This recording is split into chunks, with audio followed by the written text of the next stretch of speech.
নমস্কাৰ, মোৰ নাম কুহি। মই এতিয়া এটা কবিতা আবৃত্তি কৰিবলৈ ওলাইছোঁ। কবিতাটোৰ নাম হৈছে মা মই মা হ'বলৈ ওলাইছোঁ।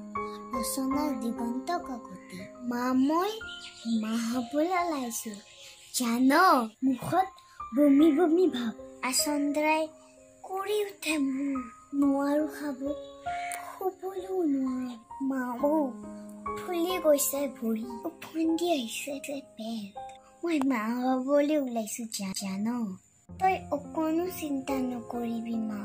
এওঁ মোৰ বৰকে যত্ন, একো এটাকে কৰিবলৈ নিদিয়ে।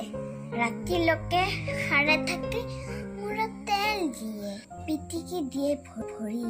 তই দুখ নকৰিবি মা। মাহেকে পষেকে ডক্তৰৰ কাষ চাপিছোঁ। মাও তই যে কৈছিলি মা খোৱাৰ বৰ সৌভাগ্য কথা, যন্ত্ৰণাবোৰৰ কথা কোৱা নাছিলি কিয়? হয়তো তই আমাক চাই পাহৰি পেলাইছিলি ন? আহ যন্ত্ৰণা, তোমাৰো আছে মিঠা অনুভূতি। মাও মই মা হ'বলৈ ওলাইছোঁ, তোলে বৰকে মনত পৰিছে অ'।